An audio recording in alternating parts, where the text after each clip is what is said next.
Hello friends, welcome back to Learn with Jyoti Tiwari. I am here with another lecture of history. और अगर आप channel पर नए हैं तो please subscribe the channel and press the bell icon for latest update. चलिए आज का लेक्चर स्टार्ट करते हैं। तो आज का फर्स्ट क्वेश्चन है, who was the first European to designate Aryan as a race? आर्य को एक जाति के रूप में नामित करने वाला पहला यूरोपीय कौन था? इसके ऑप्शंस हैं William Jones, H Wilson, Max Muller या जनरल कनिंघम। तो इसका राइट ऑप्शन क्या होगा? Max Muller. तो मैक्स मूलर जो थे उन्होंने आर्य को एक जात के रूप में नामित करने वाला पहला यूरोपीय उन्हें बोला गया। ठीक है, अगला question, the staple food of the वैदिक आर्यन वाज? वैदिक आर्यों का मुख्य भोजन था। वैदिक आर्यों का मुख्य भोजन क्या था? इसके ऑप्शंस हैं बार्ले एंड राइस, मतलब जौ और चावल। Option B milk and its product, दूध और उसके उत्पाद। सी राइस एंड पल्सेस, चावल और दालें। या फिर वेजिटेबल और फ्रूट्स, सब्जियां या और फल। So right option is B milk and its product, दूध और उसके उत्पाद। अगला question, the battle of Mahabharata is believed to have been fought at Kurukshetra for? माना जाता है कि महाभारत का युद्ध कुरुक्षेत्र में कितने दिनों के लिए लड़ा गया था?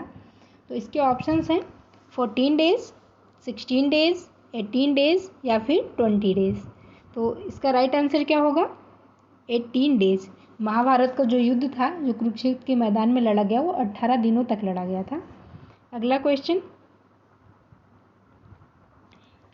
Who among the following wrote Sanskrit grammar? निम्नलिखित में से किसने संस्कृत व्याकरण लिखी थी? तो इसके ऑप्शंस हैं कालिदास जी ने लिखा, चाणक्य जी ने, आर्यभट्ट जी या फिर पाणिनि ने। तो जो संस्कृत ग्रामर है उसको किसने लिखा था? पाणिनि ने। तो इसका राइट ऑप्शन क्या होगा? Option number D. अगला question, which river has no mention in Rigveda? Rigveda में किस नदी का उल्लेख नहीं है? ऋग्वेद में किस नदी का उल्लेख नहीं है? तो इसके ऑप्शंस हैं सिंधु नदी, सरस्वती नदी, यमुना नदी या फिर पेरियार नदी। तो ऋग्वेद में किस नदी का उल्लेख नहीं है? ये है पेरियार नदी। पेरियार नदी का उल्लेख ऋग्वेद में नहीं है। तो इसका राइट ऑप्शन क्या हो गया? डी। अगला question, which of the following is the major impact of Vedic culture on Indian history? निम्नलिखित में से कौन सा भारतीय इतिहास पर वैदिक संस्कृति का प्रमुख प्रभाव पड़ा? तो इसके ऑप्शंस हैं option A progress of philosophy, यानी कि दर्शन शास्त्र की प्रगति। फिर डेवलपमेंट ऑफ कल्चर, संस्कृति का विकास। रिजिडिफिकेशन ऑफ कास्ट सिस्टम, जाति व्यवस्था की कठोरता। या फिर परसेप्शन ऑफ न्यू वर्ल्ड, नई दुनिया की धारणा। तो इसका राइट ऑप्शन क्या होगा? किसका वैदिक संस्कृति पर बहुत ही प्रमुख प्रभाव? तो इसका राइट ऑप्शन है option C rigidification of caste system, यानी कि जाति व्यवस्था की कठोरता। अगला question, question number 7, in which language was the Shrimad Bhagavad Gita originally written? जो श्रीमद् भागवत गीता है मूल रूप से किस भाषा में लिखी गई है? इसके ऑप्शंस हैं संस्कृत, अपभ्रंश, प्राकृत या फिर पाली। तो जो श्रीमद् भगवत गीता है वो ओरिजिनली किस भाषा में लिखी गई थी? संस्कृत भाषा में। तो इसका राइट ऑप्शन क्या होगा?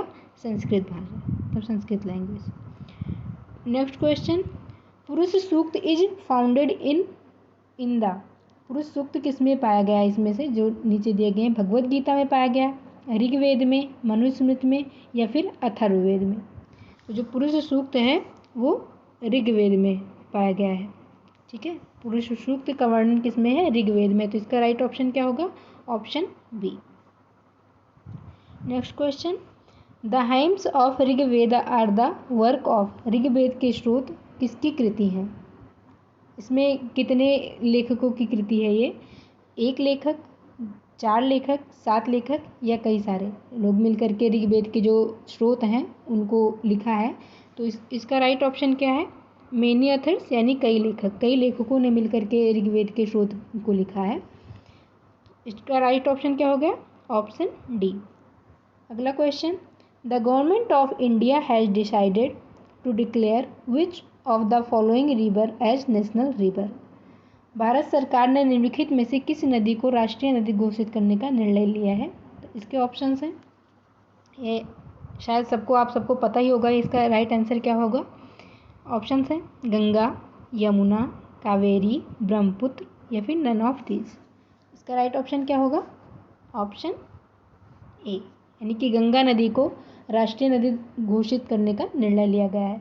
सो दैट्स इट गाइज, आज का लेक्चर यहीं तक था, 10 क्वेश्चन थे हिस्ट्री के। And please do like, share and subscribe the channel. Thank you so much.